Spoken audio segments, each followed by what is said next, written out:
Hey guys, Dr. Dusa here. Another video for you. I was going to do a video called "The Truth About Bread," and I'm going to do that because it's important. But you know, I get so many messages about testosterone that I'm going to go over some of the best natural ways that you can implement now to get your testosterone to go up. First thing you got to do is you got to find out where your testosterone is. Okay, you got to have your panels done. You go to your medical doctor, you ask for a full blood panel, including testosterone levels. Free and total. You find out where they are. Chances are they're going to be low. I like to keep them naturally from 700 to 1,000 level, as opposed to the low end is 300. And there are some medical doctors who will say, you know, anywhere from 300 to 1,000 is normal. So they'll say, oh, you're fine. Not when you're on the low end. That's not fine, especially if you're a young guy. You want them up there, 700 to 1,000 nanograms per deciliter. You find out where those are. And then you try to tackle this naturally before you go on. And listen, I'm all for TRT. If you can find a medical doctor who's open to prescribing this, if your numbers are not right, be it weekly injection of 100 milligrams of cypionate, whatever it might be, pellets put under the skin and the hip, the cream on the innards of the thigh, whatever mode that you choose. But first you want to try eradicating what you can do naturally, and there's probably a lot for the average person. I got a list here so I don't miss anything. First thing is eat fats, natural fats. Listen, that old commentary on high cholesterol giving you heart disease, that's kind of been debunked now, so you don't have to worry about getting those natural fats in, good fats, and I endorse that. You have to do that because as far as cholesterol goes, that's a precursor to developing testosterone in the body. It's naturally produced in the body. You want to help it along by ingesting some too. If you're a vegan, or you're a vegetarian, or you're really limiting fats from some other restrictive eating style, you may want to kind of reconsider why you're eating that way, because as far as developing or keeping proper levels of testosterone, you're probably not getting in enough fats. So that's number one. If you don't have that covered, you want to greatly decrease foods that are white. Sugars, starches, simple carbs, crap, candy. You know what they are, rice, white rice. In and of itself, it's pretty healthy, but again, we want to watch the starches because high levels of sugar are going to increase your insulin, which decreases your testosterone. And plus, you know, listen, if you're eating candy, if you're eating junk, I've always said everything you do must be conducive to your goal, and that doesn't help you at all. I'm not even going to say that eating candy is bad.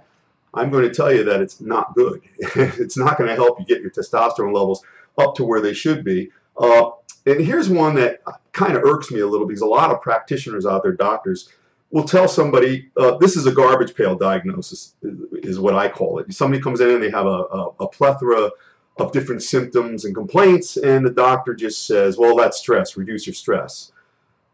No shit. It's not as easy as just reducing your stress. Listen, if you hate where you go, where you live, what you do for work, your spouse, your relationship, the world, America, whatever the hell it is, you're consumed by hate, that's going to lead to stress. And listen, there's something I call eustress, which is pressure, which is good. You need pressure to light a fire under your ass, to get things done, to create, to build, to surmount, to achieve. You need that. But that's healthy. You don't get burned out from that. Stress is when you're doing the wrong things for yourself, and that's never healthy, and that will lead to burnout. You don't get burned out if you have pressure. I've had both. Okay, I probably was the most brutal on myself out of anybody I've ever known personally in my old practice. And while it was successful, I should have had my test levels tested then, because 100 hours a week, not sleeping for 2 nights in a row, at least once a week. I mean, listen, I can't even imagine what my health panels would have looked like. But that stress is going to create something in the body called cortisol. You're going to have a increase in cortisol. It's a stress hormone, and you need some, but too much is unhealthy, and that's going to decrease your testosterone, and that's not a good thing. Plus, you're going to feel like shit, and you're going to hate. You're going to be consumed by hate. So somehow you got to get out of those things. If you drive into the driveway, and let's say you have roommates, and somebody's car is there, and oh shit, so and so is home, and you don't want to go in there. Listen, you're walking on eggshells, man. That's no way to live. And you gotta somehow live in your car for a while. I don't know. You've got to pull the lever and you got to get it done. Because a lot of you right now are listening to this and you're saying, ah, dude, so he lays in the sun all day. He's got it fucking easy, this and that. I'm giving you solutions. If you do these things, despite the reasons you're coming up with in your head as to why you can't, your testosterone naturally will go up. And there you go. That's what we're attending to right now. We're not talking about why you can't do this or that or the other thing. That's it right there.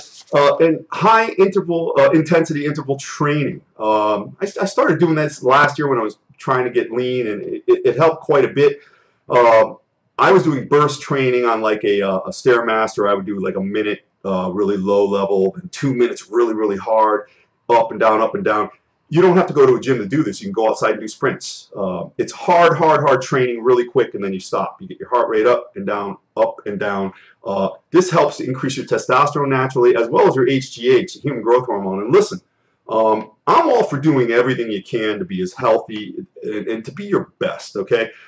There are guys who go to very, very high echelon clinics, youth restoration clinics, and they go on human growth hormone, $1,500, $2,000 a month. You know, it's that's $18,000, $24,000 a year. Some people have that money. A lot of people don't. So what did I say? You want to do everything naturally first to get your numbers up. Then you go back, and you do all this. 2-3 months later, you go get your numbers tested again and see where they are. You can almost guarantee they're going to be higher, especially if you're agreeing to each one of these things like, yeah, I'm guilty of that, I'm guilty of that, I'm guilty of that.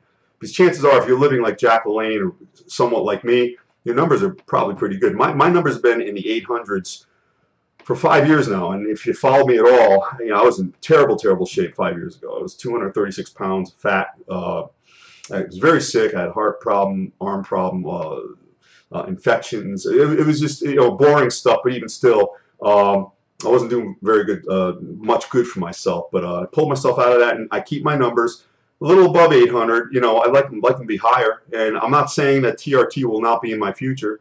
Because I'll do whatever it takes to keep myself where I want to be. You want to feel like you're Hercules. I look at my mother. My mother's 80, and I ask my mother looks very young, and you wouldn't think she's that old. I go, hey, Ma, you know, do you feel the same as when you were 30? She says, Michael, I don't feel any difference whatsoever. And, you know, it's a person who takes care of their good general health. I mean, she's not outside training like FloJo, but she takes care of her good general health. She's been consistent over time, doesn't have any bad habits for the most part that I know of. And those are going to give you good numbers. There are some supplements you could take. There's zinc, there's magnesium, and there's vitamin D. Now, I'll address the vitamin D first because I like to lay in the sun. And a lot of people have a real big problem with that. Fuck off, is what I say to you. I enjoy the sun. I enjoy the tanning bed. I like how it feels on my joints. My skin is pretty good for doing this for 40 years. But listen, if you want to synthesize vitamin D, which is a pre-hormone which helps develop testosterone in the body, you've either got to get in the sun, and if you don't, you got to supplement. You have to, okay? Zinc is another one. And listen, understand, if your zinc is low and you supplement it, then it will help you. If your zinc is already fine at the proper level, and you're getting it from foods, which is not always easy because you've got to be, you got to orchestrate your foods properly. Well, listen, if your numbers are already naturally okay, taking extra zinc is not going to make you supra zinc-like and produce even more testosterone. It doesn't work that way. So the natural supplements do not work that way. They only bring you up to where you should be naturally. You want that supra effect? Those are drugs, usually illegal pharmaceutical drugs. We're not talking about that here. We're talking about natural techniques. And the good thing about zinc is it keeps you out of that estrogen pathway. Listen, females have a little bit of testosterone, a lot of estrogen. Males have a little bit of estrogen, a lot of testosterone. When there's an imbalance, well, too much estrogen is going to fuck with your testosterone. Okay, so the zinc will help you stay out of that pathway. And then finally, magnesium also helps raise testosterone. So that might be another one you want to look into. Intermittent fasting. Listen, I'm not into all these new fad diets, and I'm not saying they're not useful. Only because I know what works for me, and I'm old school, and I basically do what I did back in the 70s and 80s. Probably I eat a little more. I don't pass out anymore from not eating carbohydrates. But intermittent fasting, in other words, not eating anything for up to 18 to 20 hours at a time. And I'm not really too quick to always recommend this because it's not easy to do for a lot of people. And, you know, listen, I like to advise things that you can do for the rest of your life. I talk about eating styles. I don't talk about diets. I don't talk about programs. because then in your head, you're already thinking about when it's going to end.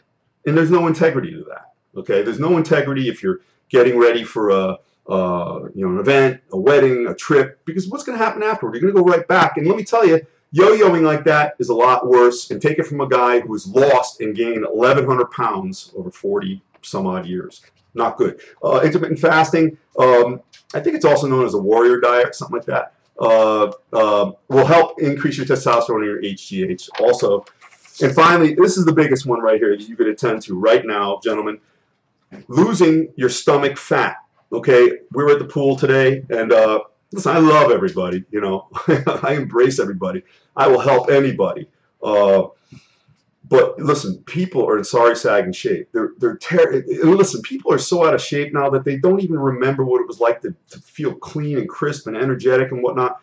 And I see these guys at the pool, and you know, it's like National Geographic, man. You got guts hanging, you know, man boobs hanging, and they don't care. Listen, if you have a profundity of stomach fat, now women carry it in the ass and the thighs, men in the stomach. Some people are from head to toe. There's some discord in the literature as far as, does high body fat or stomach fat decrease testosterone, or does low testosterone make you become fat? Well, I say attend to both. With all the things I just talked about, get rid of some of that fat. You've got to start attacking. You've got to wage war on yourself to be your best. You've got to get your numbers. Very few of you watching this right now know what your numbers are. You don't even know about yourself. It's like not knowing your social security number or something. It's insane. All right? Let's say all this is going to cost you $2,500 a year to do. And I'm not saying it will. A lot of you go to Starbucks. Disgusting. I don't even know how they sell any of it. The stuff tastes horrible. $7 a day on your venti latte, whatever the fuck, and 7 days a week. It's $50. That's $2,600 a year. That's it right there. That covers you right there. Get rid of that piss that you're putting in your body. Okay? Be better to yourself. Quit attacking. Quit being so bad on yourself. Be better, man. Become like iron. Come on, the time is now. All right? Because I know y'all can do better. That's all I have to say about that. But with the high body fat, you lower your fat, right away you're going to produce more testosterone.